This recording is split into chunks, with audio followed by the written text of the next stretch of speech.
92 base hospital में state of the art CT scan सुविधा के लिए मैं नेशनल स्टॉक एक्सचेंज फाउंडेशन के प्रति हृदय से कृतज्ञता ज्ञापित करता हूँ और उन्हें मुबारकबाद भी देता हूँ। आशीष चौहान जी मेरे पुराने मित्र हैं और लंबे समय से जब से मैं यहाँ आया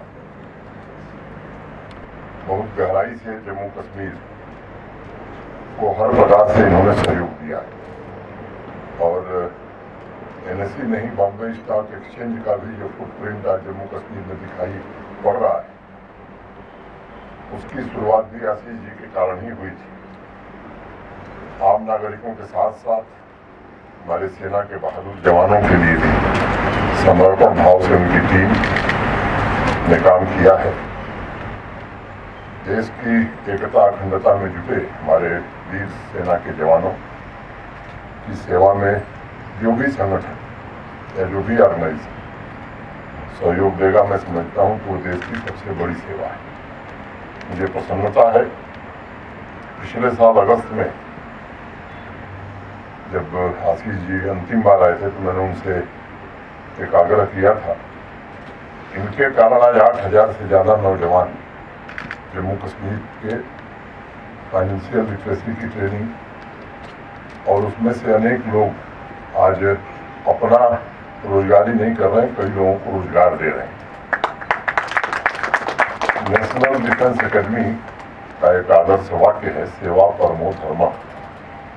सेवा ही जिनके जीवन का एकमात्र धर्म है, त्याग ही जिनके जीवन का आदर्श है, ऐसे सैन्य बल के लिए यह देश, समाज या संस्थाएं जितना कुछ कर सकती हैं, मुझे लगता है कि वह उनके बलिदान की तुलना में कम ही होगा। और मैं मानता हूं कि देश और दुनिया में कोई दूसरा इंस्टीट्यूशन नहीं है जहां हर एक व्यक्ति देश के लिए मर मिटने के लिए तैयार हो। आत्मत्याग की यह भावना मुझे लगता है कि दूसरी किसी जगह इतनी प्रबल और प्रखर नहीं दिखाई पड़ती। मैं सेना के इस त्याग और तपस्या को नमन करता हूं। और एक बात मुझे कहनी पड़ेगी, शौर्य एवं त्याग के ऐसे प्रहरियों को ये सुविधा देकर जो पहल एनएसई ने की है, ये एक तरह से कृतज्ञता ज्ञापित करने का एक अवसर मिला है एनएसई को, देश के लिए, देश के बहादुर जवानों के लिए। इस पूरे प्रोजेक्ट में करने का भाव नहीं है कुछ बड़ा, बल्कि वीरों के प्रति श्रद्धा का भाव। और आशीष चौहान जी को मैं लंबे समय से व्यक्तिगत रूप से जानता हूँ, उस भाव से इन्होंने इस काम को लिया है।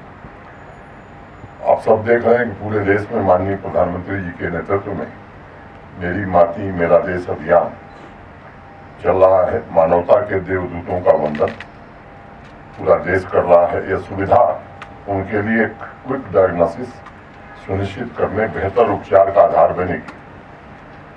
सेना के वीरों के पराक्रम गाथा की मैं बात करूं तो सिर्फ देश के भौगोलिक नक्शे का दायित्व ही उनके कंधों पर नहीं है, बल्कि मुझे लगता है कि देश के विकास और तरक्की के पहिए की ताकत भी हमारे बहादुर जवानों की तत्परता, क्षमता और हौसले से ही आती है।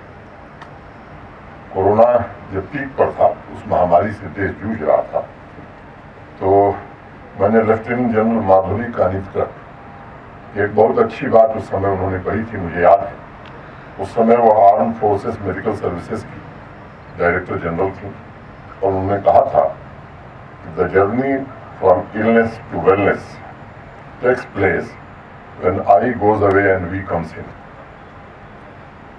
और यही सच है, जब मैं खत्म हो जाता है और हम की भावना से काम किया जाता है तो बड़ी से बड़ी चुनौतियों का मुकाबला बहुत सहज ढंग से आदमी कर सकता है। आज यह लोकार्पण भी एनएससी और आर्मी की टीम भावना का एक प्रतीक है। जन जन की रक्षा के लिए प्रतिबद्ध बहादुरों को और यहाँ के नागरिकों को ये समर्पित है। जम्मू कश्मीर यूनियन टेरिटरी को सही मायने में हमारे बहादुर जवानों ने अपने खून से सींचा है। और जम्मू कश्मीर अमृतकाल में जब शांति, समृद्धि और विकास की ओर आगे बढ़ रहा है, तब आवाम और सभी प्रबुद्ध नागरिकों को यह सोचने की जरूरत है कि विकास तभी संभव हो पाया है जब आर्थिक इकाइयाँ सुरक्षा के प्रति निश्चिंत थी। अगर सुरक्षा के प्रति निश्चिंतता न रहती तो मुझे लगता है शायद विकास यहाँ तक न पहुँच जाए। और मैं बार बार कहता हूँ कि बिना शांति के विकास कहीं भी नहीं संभव है। टीम भावना के साथ विकास और शांति के मोर्चे पर पूरी शिद्दत से जो काम हो रहा है, उसका परिणाम आज जम्मू कश्मीर में बेखौफ होकर आवाम के लोग अपनी मर्जी से जी रहे हैं। अमृतकाल की इस यात्रा में अपना योगदान भी दे रहे हैं।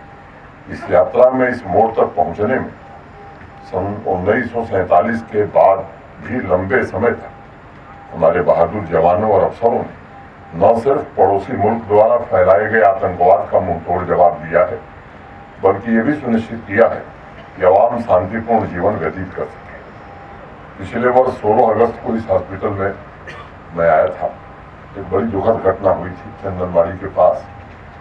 एक बस दुर्घटना में ITBP के हमारे कई जवान घायल हो गए थे। यहीं बेस हॉस्पिटल में ही उनका इलाज चल रहा था। सोपैया के टेरर अटैक में घायल एक कश्मीरी पंडित भाई का इलाज भी यहीं हुआ था।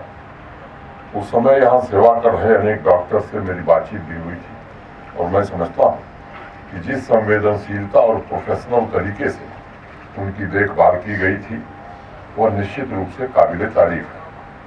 अगर सुरक्षा के पूरे ढांचे को देखा जाए तो अनेक महत्वपूर्ण जिम्मेदारियों में से एक जिम्मेदारी ट्रूप्स के स्वास्थ्य को भी बनाए रखना है। उस दिशा में स्वास्थ्य संबंधी निवारक और उपचारात्मक दोनों जरूरतों को पूरा करने में यहाँ के डॉक्टर्स, नर्सिंग स्टाफ की मैं जितनी भी सराहना करूं वो कम हो।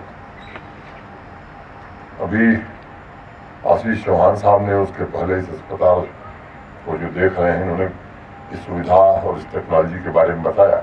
उसके विवरण में मुझे जाने की आवश्यकता नहीं है, लेकिन एक वाक्य में मैं यही कहूँगा कि क्विक स्कैन, उसका एप्लीकेशन, इमेज जनरेशन और उसके आधार पर ट्रीटमेंट, सामान्य तौर पर इन तीनों प्रक्रियाओं में लगने वाले समय को समाप्त करके नए टेक्नोलॉजिकल टूल्स की मदद से अलग अलग प्रकार की क्लिनिकल नीड्स को एड्रेस किया जा सकता है।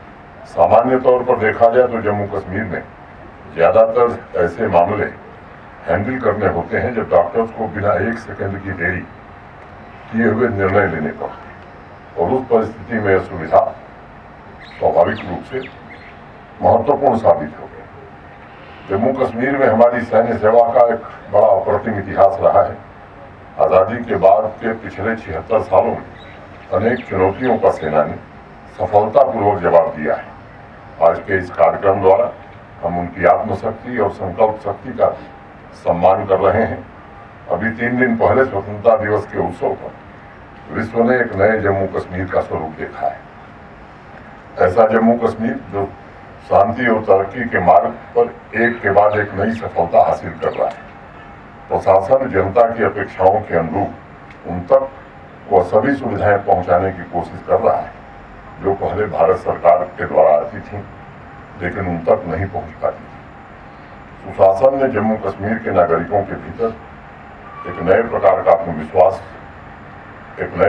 आत्मविश्वास को जन्म दिया है, और ये बात अब आवाम को समझ में आ गई है कि देश की इज्जत का व्यापार करने वालों से सावधान रहने की आवश्यकता है। जम्मू कश्मीर को जो आज मान सम्मान मिल रहा है, मुझे लगता है कि ये हर नागरिक का मान सम्मान है, और मुझे लगता है कि सेना और सुरक्षा बलों का इसमें बड़ा भारी योगदान है। आज हर एक नागरिक सिर उठाकर सीना तानकर चलने का अवसर मिले, इससे वो प्रसन्न है।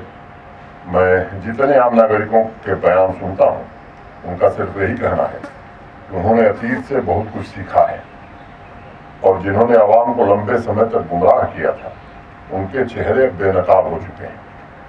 उन्हें लोग पहचानने लगे हैं। इस कार्यक्रम के माध्यम से मैं ये जरूर कहना चाहूँगा कि जम्मू कश्मीर के जीवन में उज्जवल भविष्य की चिंगारी पैदा हुई है। लंबे समय तक आम नागरिक किनारों पर खड़े होने के लिए मजबूर थे, लेकिन आज तरक्की की मुख्य धारा में तैरने का काम उन्होंने प्रारंभ किया है, और मुझे लगता है कि इसमें माननीय प्रधानमंत्री जी की भूमिका और उनका वो निर्णय, ऐतिहासिक निर्णय, मैं समझता हूँ कि वो एक मील का पत्थर साबित हुआ है। एक छोटी सी कहानी है थियोसॉफिकल सोसाइटी में एक मैडम ब्लावत्स्की थी, वो पूरी दुनिया भर में घूमती थी। लोग जब पहली बार उनसे मिलते थे तो कुछ हैरान और परेशान होते थे, क्योंकि वो अपने कंधे पर एक बड़ा थैला बराबर रखती थी।